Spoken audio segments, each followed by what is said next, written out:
Ô, mano, que significa aquelas letras pintadas lá na asa do avião, hein, mano? Aquelas três letras lá. Que é aquilo, hein?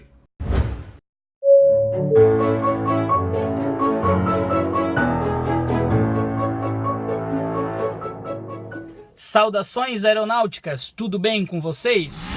Olá, eu sou o Lito e hoje a gente vai falar das matrículas dos aviões.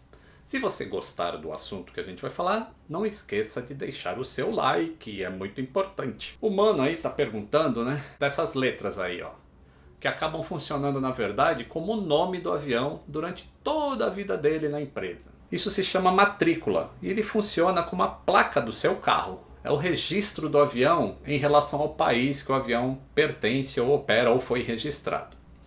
Cada país possui uma placa diferente. E esses códigos eles foram definidos já há um tempão lá na Convenção de Chicago, que depois virou o ICAO, ou OACI, como se chama no Brasil, que é a Organização Mundial de Aviação Civil. Aqui no Brasil, os aviões podem possuir 4 tipos de prefixo: PP, PR, PT e PU. Depois dessas duas letras tem que ter um hífen e mais 3 letras.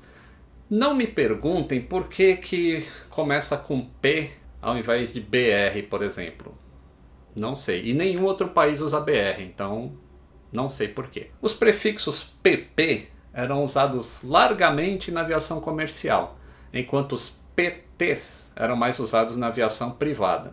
Mas isso já acabou já faz um tempão, porque os aviões da Transbrasil eles possuíam o prefixo PT e eles eram comerciais. A ICAO, para ela, não tem uma distinção nenhuma sobre qual avião que vai usar determinado par do prefixo. Mas é normal que a gente veja aqui no Brasil, por exemplo, os ultraleves e os aviões desportivos, eles começam com PU, a matrícula. Esse arranjo de letras tem uma curiosidade.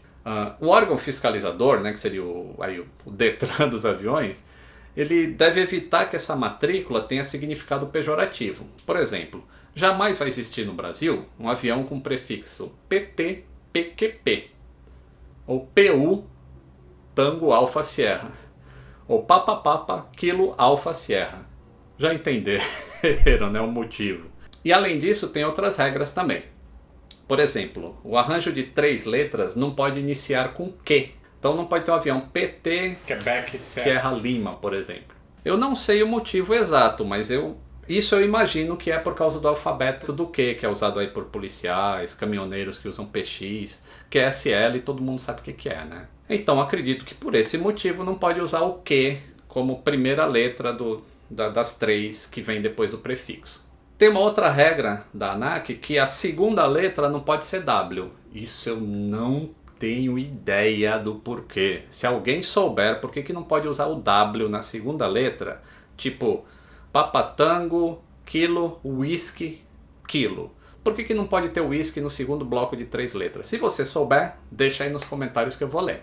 Além disso, tem os outros arranjos que não são permitidos, né? Eles são reservados. Você não pode ter um avião com XXX no prefixo, não pode ter PAN, TTT, VFR, IFR, IMC.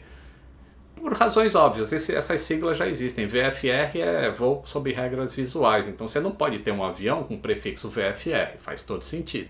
As empresas aéreas nacionais costumam usar a primeira letra do segundo conjunto da placa como um designador da empresa. Por exemplo, a Varig usava o V, então era PP, V e 2 letras. A Transbrasil usava o T. A Gol usa o G e a Azul usa o A. Mas a Latam, por algum motivo, ela usa M e não T ou L, que é o que seria esperado. Fora isso tudo, a gente ainda tem umas matrículas reservadas para aviões experimentais. Por exemplo, todo um avião que é protótipo, que ainda está em fase experimental, não está operando comercialmente, nem foi vendido para um particular, o prefixo deles, a terceira letra começa com Z. Então você vai ter, por exemplo, os Brasílias, os protótipos. Era PT, ZBA, ZBB e por aí afora. Pô, maneiro isso aí, mano. Maneiro, sinistro. Os militares também usam assim, é? Não, mano. Os militares usam uma outra designação. Na FAB, por exemplo, usam o prefixo FAB, mais o modelo do avião e mais 4 números. O Tucano que eu voei, por exemplo, A matrícula dele era FAB T27 1333. Entenderam? As matrículas dão a origem do avião. Por isso, se você vê uma matrícula dessa aí, ó, mesmo sem conhecer o avião, você vai ter certeza que ele não foi registrado no Brasil. Legal? Gostou? Não esqueça de deixar o seu like. Grande abraço e até o próximo vídeo.